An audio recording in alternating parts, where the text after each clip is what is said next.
Established in the year 2000, the LFA program was initially a relatively straightforward research and development project.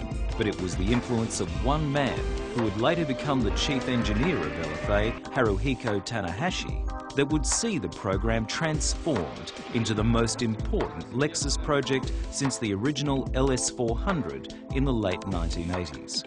Under Tanahashi's stewardship, Project LFA became a complete vehicle development program, staffed by talented engineers who shared a passion for both high-performance driving and unconventional engineering methods.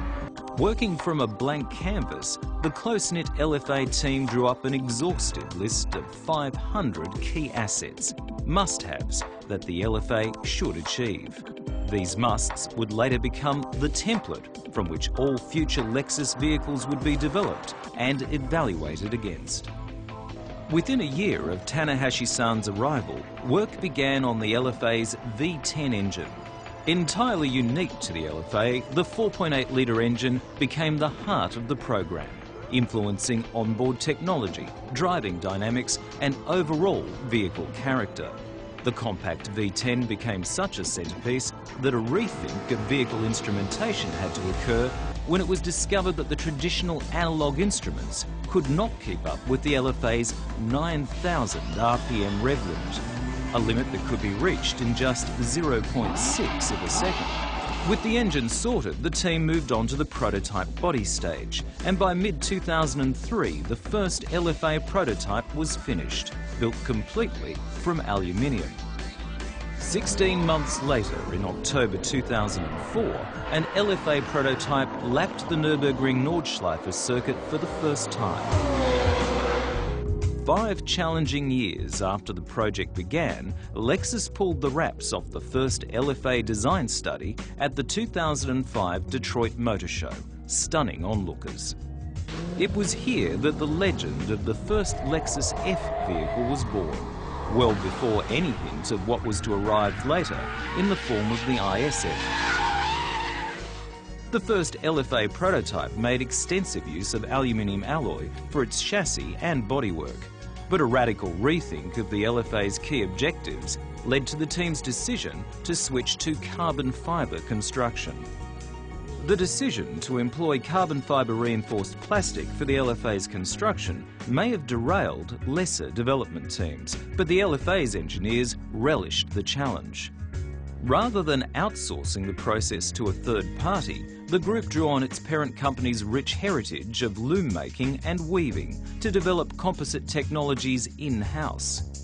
As a result, Lexus had effectively reinvented the process for producing carbon fibre, and in turn built a vehicle with a body that was lighter, stiffer and stronger than traditional alloy-bodied supercars.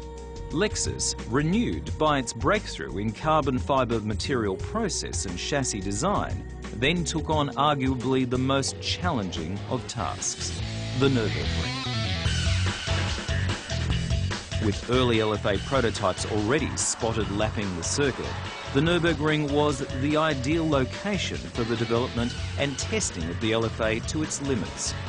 The 20.8-kilometre circuit offers every possible driving situation, including hairpin turns, high-speed corners, 250km/h jumping spots, long straights where speeds of 300 km an hour are regularly reached, as well as rough and undulating road surfaces, perfect for the team's requirements.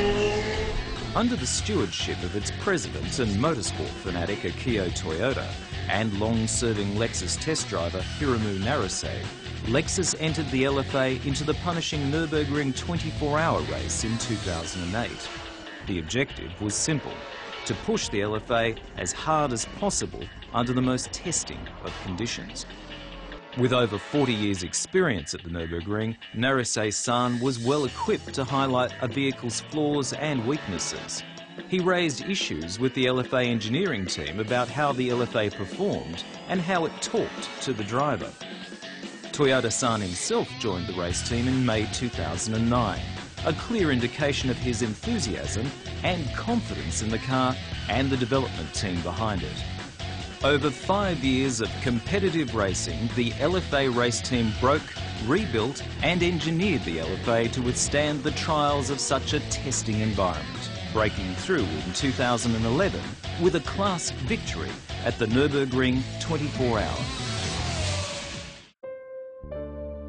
Although Naruse-san's input in the LFA lives on, he tragically died on roads surrounding the circuit in 2010. His final work was on the LFA Nürburgring edition, a track-focused model that weighs less than the standard LFA, features a larger aerodynamic package and a Nürburgring-specific suspension tune. Finalised by the engineering team that worked so closely with him, their work was vindicated in August, when the LFA Nürburgring edition rocketed around the circuit in 7 minutes 14.64 seconds, the fastest time by any series production vehicle in history.